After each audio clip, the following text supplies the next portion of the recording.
Hello dear students, आज हम पढ़ेंगे कक्षा 8 गणित के प्रश्नावली 3.4 के प्रश्न संख्या 4 को। चलिए आज की क्लास को स्टार्ट करते हैं। उससे पहले अभी तक भी आपने इस वीडियो को लाइक नहीं किया है, वीडियो को लाइक करिएगा। चैनल पे पहली बार आए हो चैनल को सब्सक्राइब जरूर करेगा। तो देखिएगा प्रश्न संख्या 4 में कहा जा रहा है, एक चतुर्भुज का नाम बताइए जिसके विकर्ण एक दूसरे को समद्विभाजक करते हैं, एक दूसरे पर लंब समद्विभाजक हो, बराबर हो। देखिएगा साथियों, यहाँ पे आपको प्रश्न पूछा गया है, एक चतुर्भुज का आपको नाम बताना है जिसके विकर्ण समद्विभाजक हो, लंब समद्विभाजक हो, बराबर हो। देखिएगा साथियों, ये प्रश्न आपके बहुत ही ज्यादा सरल है। तो आइएगा बिल्कुल सिंपल तरीके से हम इस प्रश्न को सोल्व करते हैं। सबसे पहले यहाँ पे हम लिखेंगे हल। अब यहाँ पे आपको पहला प्रश्न पूछा गया है, एक चतुर्भुज का नाम बताइए जिसके विकर्ण एक दूसरे को क्या करते हो, समद्विभाजक करते हो। तो ध्यान से देखिएगा साथियों, इससे पहले मैंने आपको सभी चतुर्भुजों की विशेषता बता रखी है, उसमें आपको पता चल जाएगा कौन कौन से चतुर्भुज है जिसके विकर्ण एक दूसरे को क्या करते हैं, समद्विभाजित करते हैं। तो यहाँ पे पहला देखो आयत, आयत में विकर्ण समद्विभाजित करते हैं, यहाँ पे देखिएगा समद्विभाजित लिखा हुआ है। उसके बाद में वर्ग को देखो, वर्ग के विकर्ण देखोगे तो वर्ग के विकर्ण में भी यहाँ पे क्या लिखा हुआ है, समद्विभाजक। तो इसका मतलब वर्ग के विकर्ण क्या करते हैं, एक दूसरे को समद्विभाजित करते हैं। उसके बाद पतंग को देखो, पतंग के आपके समकोण पर काटते हैं, समद्विभाजित नहीं करते हैं। समचतुर्भुज को देखो, इसके भी विकर्ण यहाँ पे देखिएगा समद्विभाजित लिखा हुआ है, यानी इसके भी विकर्ण क्या करते हैं, एक दूसरे को समद्विभाजित करते हैं। समांतर चतुर्भुज को देखो, इसके भी विकर्ण एक दूसरे को क्या करते हैं, समद्विभाजित करते हैं। उसके बाद में देखिएगा समलंब चतुर्भुज, इसके विकर्ण आपके समद्विभाजित नहीं करते हैं, समान अनुपात होते हैं, इनका अनुपात क्या होता है, बराबर होता है। इसका मतलब एक तो आयत हो जाएगा,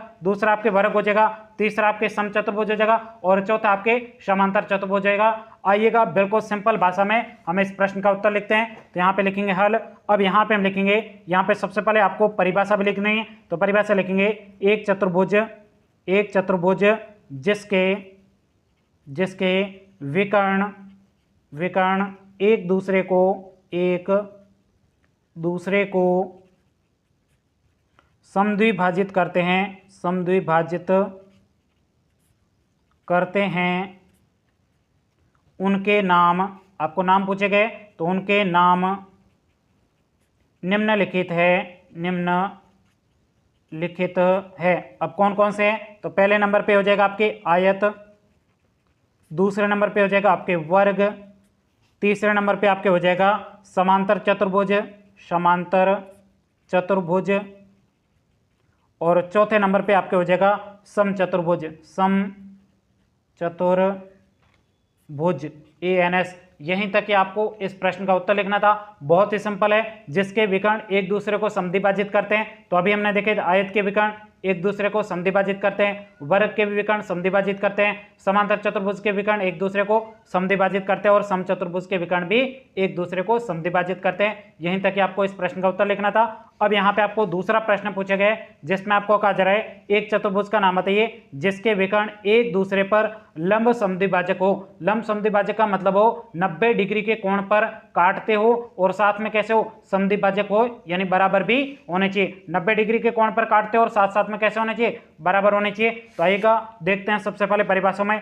आयत के विकर्ण देखिएगा, दोनों विकर्ण बराबर व समद्विभाजित है, 90 डिग्री कोण पर नहीं काटते हैं। वर्ग को देखिएगा, दोनों विकर्ण बराबर व समकोण पर समद्विभाजित करते हैं, ये आपके 90 डिग्री कोण पर काटते हैं और साथ साथ में कैसे समद्विभाजित है। तो एक तो आपके वर्ग हो जाएगा। पतंग को देखो, पतंग के विकर्ण एक दूसरे को समकोण पर काटते हैं लेकिन समद्विभाजित नहीं है, तो ये आपके पतंग नहीं आएगा। समचतुर्भुज को देखो, इसके भी विकर्ण आप देखोगे समकोण पर समद्विभाजित करते हैं, एक तो आपके समचतुर्भुज हो जाएगा। समांतर चतुर्भुज के विकर्ण सिर्फ समद्विभाजित करते हैं, समलंब चतुर्भुज के विकर्ण समानुपाती होते हैं। तो आपके कौन कौन से हो जाएगा, समकोण पर लंब विभाजित करते हैं, एक तो आपके वर्ग हो जाएगा, दूसरा आपके क्या हो जाएगा, समचतुर्भुज हो जाएगा। आई बात समझ में। तो यहाँ पे हम बिल्कुल सिंपल तरीके से इस प्रश्न का उत्तर लिखते हैं। यहाँ पे हम लिखेंगे सेकंड प्रश्न का उत्तर लिख रहे हैं, तो ये आपके सेकंड हो जाएगा। यहाँ पे सबसे पहले परिभाषा लिखनी है, वह चतुर्भुज जिसके विकर्ण एक दूसरे को लंब समद्विभाजित करते हैं, यानी 90 डिग्री के कोण पर समद्विभाजित करते हैं, यानी दो बराबर भागों में बांटते हैं, लंब समद्विभाजित करते हैं, उनके नाम निम्नलिखित है। कौन कौन से हैं? तो पहले नंबर पे हो जाएगा आपके वर्ग, जिसके विकर्ण लंब समद्विभाजित करते हैं, और दूसरा आपके हो जाएगा समचतुर्भुज। क्या हो जाएगा? समचतुर्भुज, ANS। यहीं तक कि आपको इस प्रश्न का उत्तर लिखना था। बहुत ही सिंपल था। आपको उस चतुर्भुज का नाम बताना था जिसके विकर्ण एक दूसरे को लंब समद्विभाजित करते हैं। तो एक तो आपके वर्ग हो जाएगा, दूसरा आपके समचतुर्भुज हो जाएगा जिसके विकर्ण एक दूसरे को क्या करते हैं? लंब समद्विभाजित करते हैं। आई बात समझ में? अब यहाँ पे आपको तीसरा प्रश्न पूछे गए जिसमें आपको कहा जा रहा है एक चतुर्भुज का नाम बताइए जिसके विकर्ण आपके क्या हो? बराबर हो। बहुत ही सिंपल है। तो सबसे पहले मैंने आपको परिभाषा बता रखी है। यदि आपको इसकी PDF नहीं मिली है तो आप हमारे व्हाट्सएप ग्रुप में जुड़ जाए, वहां पे मैंने इसकी PDF भेज रखी है। इस PDF को आप अपनी कॉपी में जरूर देखकर लिखिएगा। अब देखो विकर्ण बराबर कौन कौन से? एक तो आयत है जिसके विकर्ण क्या है? बराबर है। उसके बाद वर्ग में देखो दोनों विकर्ण आपके क्या है? बराबर है। पतंग में विकर्ण बराबर नहीं है। समचतुर्भुज में भी आपके विकर्ण यहाँ पे देखिएगा बराबर नहीं है। समांतर चतुर्भुज में विकर्ण बराबर नहीं है, और समलंब चतुर्भुज में विकर्ण बराबर नहीं है। तो आपके किस किस में विकर्ण बराबर है? एक तो आयत है और दूसरा आपके वर्ग है। तो आइएगा बिल्कुल सिंपल तरीके से हम इस प्रश्न को भी सोल्व करते हैं। यहाँ पे लिखेंगे थर्ड प्रश्न में लिखेंगे वह चतुर्भुज जिसके विकर्ण बराबर हो उनके नाम निम्नलिखित है। कौन कौन से हैं? तो पहले नंबर पे हो जाएगा आपके वर्ग, और दूसरे नंबर पे हो जाएगा आपके आयत, ANS।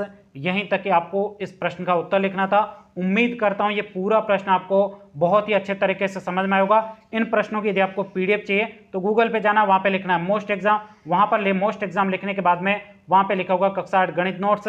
वहां पे क्लिक करके आप इन सभी प्रश्नावलियों के PDF को डाउनलोड करके भी सभी प्रश्नों को उत्तर अपनी कॉपी में देखकर लिख सकते हो। तो साथियों मिलते हैं अगली क्लास में, तब तक के लिए जय हिंद, जय भारत।